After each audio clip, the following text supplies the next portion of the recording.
Horror was a relatively small town, so seeing all the farmers leave for their fields at 6 in the morning was a new sight to me. I had recently completed my teaching course at Tokyo, and settling into this rural town took more than a little effort. For the first month, I tried finding a job in the nearby cities. I didn't want to stay here for any longer than I needed to. Entire nights were spent on my computer, refreshing pages and looking through websites. But alas, there were no vacancies. I even considered taking on tutoring lessons at one point. After another unsuccessful day, I tucked myself to bed, resting uneasy. The next morning, my letterbox snapped. I groggily made my way downstairs, the morning light barely escaping the blinds. To my surprise, the letter wasn't a bill, but an invitation. "Dear Hakashi," it read, "we understand that you're struggling to find a job. Enclosed are the directions to Alhara High School. We hope you arrive in safe health."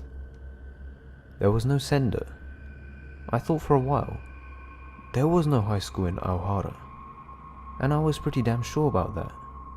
I reread the letter. There was no mistaking it. It was my first offer. There was no way I could turn it down. I needed to get there before someone else did. A few hours later, I started up my car and made my way to the school. The instructions were pretty confusing, so I had to stop every now and then, so much so that it was getting late. The moonlight dulled, and fog crept its way into the air. "Go through the tunnel," it read. Sure enough, there was one up ahead, but as my car crossed its boundaries, the front lights flickered off. I dismissed it and continued driving. At the end of the tunnel, I pulled up to what looked like any other ordinary high school. I prayed that there was still someone around as I got out of the car. Some of the rooms still had their lights on, so I took this as a good sign. The first thing I noticed was just how quiet it was. Granted, it was nighttime, but something didn't seem right. As I made my way into the front office, I was greeted by a young woman, admittedly pretty, so I felt a bit shy. But it eased me knowing that the school wasn't as abandoned as it looked. Hi, I'm Hakashi. I got a letter. Before I could even finish my sentence, she stood up and began walking, leaving the office. I shook it off and followed her. "Could I get your name?" No answer. She just kept walking stiffly, and on her face there was a creepy smile. We made our way down corridors. The classroom doors shut. Some of them had the lights on, and I tried peering into them to no avail. I assumed this was just procedure, and I followed on. Eventually, we stopped before what I assumed was the principal's office. The woman knocked twice and quickly left. I was all alone before the mahogany door. A few seconds passed, the doorknob turned, and opened up into a room sparsely decorated. A single table and 2 chairs, that was it, and seated across from me was a well-built man in a suit that looked like it barely fit. He just smiled. I took the other seat and extended my hand. He just looked at it, and back at me again. Awkwardly, we stood like that for a while. I should have just ran at that point, but somewhere inside my head, I debated on whether this was a test, or if I was in some sort of delirious dream world. Just as I retracted my hand, the principal shuffled with something under the table, and placed a sheet of paper and pen on the surface. I read it, wary all the while of his eyes boring into me. They were completely lifeless. There was no text on the paper, just a single line. I looked at the principal for help. Nothing. I swallowed and picked up the pen and signed the paper.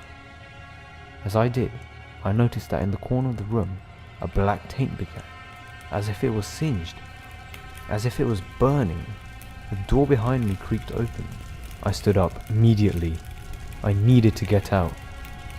Looking behind one more time, the principal just stared with that goddamn grin. The black taint was growing quickly, so I rushed out as fast as I could.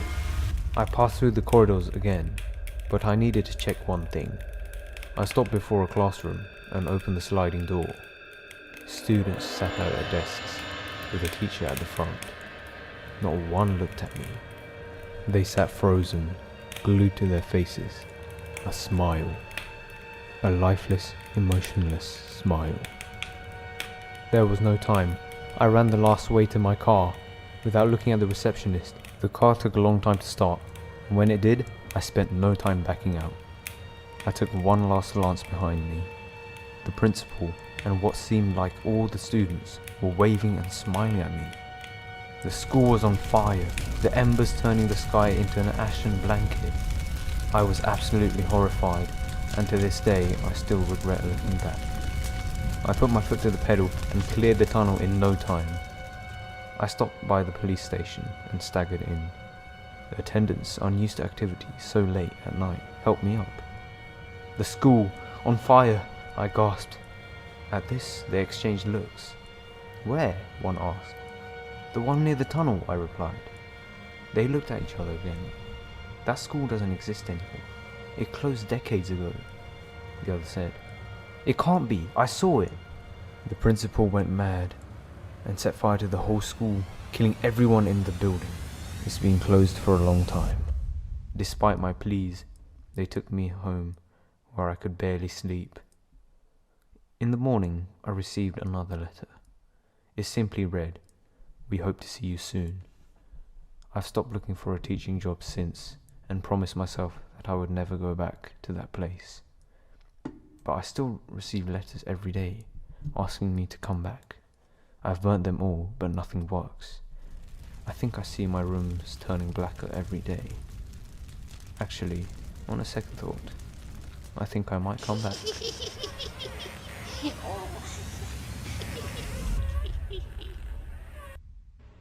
Cine.